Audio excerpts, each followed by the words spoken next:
A prophet's heartache for Judah, Jeremiah's lament. The story of the prophet Jeremiah. Jeremiah was born during a time of great turmoil and upheaval in the ancient kingdom of Judah. He was the son of Hilkiah, a priest in the village of Anathoth, just a few miles northeast of Jerusalem. From an early age, Jeremiah was set apart for a unique and challenging mission by God. His prophetic ministry began during the reign of King Josiah and continued through the reigns of several subsequent kings, witnessing the decline and eventual fall of Judah to the Babylonian Empire. Early life and calling. Jeremiah's calling came at a young age, and it was marked by reluctance and fear. The Lord spoke to him, saying, "Before I formed you in the womb I knew you. Before you were born I set you apart. I appointed you as a prophet to the nations." Overwhelmed by this divine commission, Jeremiah protested, Sovereign Lord, I do not know how to speak. I am too young." But God reassured him, "Do not say, I am too young. You must go to everyone I send you to and say whatever I command you. Do not be afraid of them, for I am with you and will rescue you." God then reached out his hand and touched Jeremiah's mouth, saying, "I have put my words in your mouth. See, today I appoint you over nations and kingdoms to uproot and tear down, to destroy and overthrow, to build and to plant." Jeremiah's message. Jeremiah's prophecies were primarily directed towards the people of Judah and Jerusalem. His messages were often harsh and filled with warnings of impending doom. He condemned the people's idolatry, social injustice, and covenant unfaithfulness. He likened Judah to a faithless wife and an unfruitful vine, emphasizing their betrayal of God's love and commandments.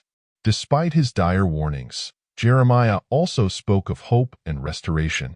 He prophesied that after a period of exile and suffering, God would bring his people back to their land. He spoke of a new covenant, one that would be written on the hearts of the people, where they would truly know and follow the Lord. Opposition and persecution. Jeremiah's ministry was marked by intense opposition and persecution.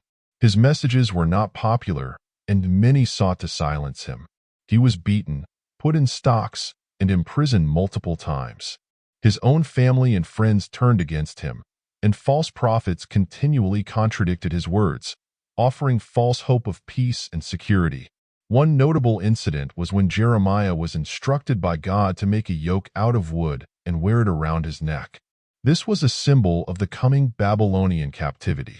When he presented this to the people, a false prophet named Hananiah broke the yoke, declaring that God would break the yoke of Babylon and restore the exiles within 2 years.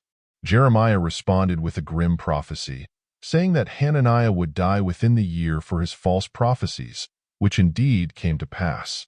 The siege and fall of Jerusalem. As Jeremiah had predicted, the Babylonian army, led by King Nebuchadnezzar, besieged Jerusalem. Despite Jeremiah's warnings to surrender and avoid destruction, King Zedekiah and the leaders of Judah resisted. The siege brought immense suffering, starvation, and desperation to the people of Jerusalem. In a final attempt to seek God's guidance, King Zedekiah secretly consulted Jeremiah, hoping for a favorable word. But Jeremiah's message remained unchanged: surrender to the Babylonians to save the city and their lives.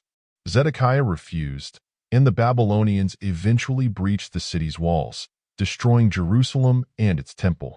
Many were killed, and those who survived were taken into exile. Jeremiah's lamentations and hope.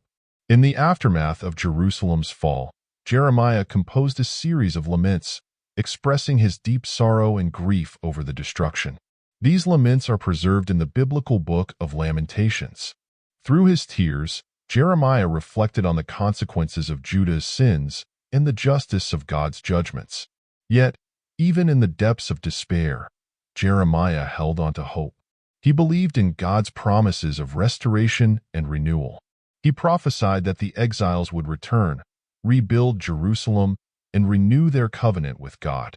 He spoke of a righteous branch from the line of David who would reign wisely and do what is just and right in the land. A prophecy Christians believe was fulfilled in Jesus Christ. One of Jeremiah's most significant contributions to biblical theology is his prophecy of the new covenant. Unlike the old covenant, which was written on tablets of stone and often broken by the people, the new covenant would be written on their hearts. God declared through Jeremiah, "I will put my law in their minds and write it on their hearts. I will be their God, and they will be my people. No longer will they teach their neighbor or say to one another, 'Know the Lord,' because they will all know me, from the least of them to the greatest." This new covenant promised a deeper, more intimate relationship between God and his people, characterized by internal transformation and the forgiveness of sins. This prophecy found its ultimate fulfillment in the coming of Jesus Christ and the establishment of the New Testament church. Jeremiah's life and ministry were incredibly challenging, marked by loneliness, suffering, and unrelenting opposition. Yet, his faithfulness to God's call and his unwavering commitment to speaking the truth have left an enduring legacy. He is often referred to as the weeping prophet because of his deep compassion and sorrow for his people. Despite the hardships he faced, Jeremiah's prophecies continue to offer hope and guidance to believers. His messages of repentance, judgment, and restoration resonate with people of all ages, reminding them of the importance of faithfulness to God and the assurance of his redemptive plans. In the end, Jeremiah's story is one of perseverance and hope. It teaches us that even in the darkest times, God's love and faithfulness remain steadfast. His promises are sure, and his plans for his people are ultimately for their good and his glory. Through Jeremiah, we learn that true prophets are not those who tell us what we want to hear, but those who faithfully convey God's truth, no matter the cost.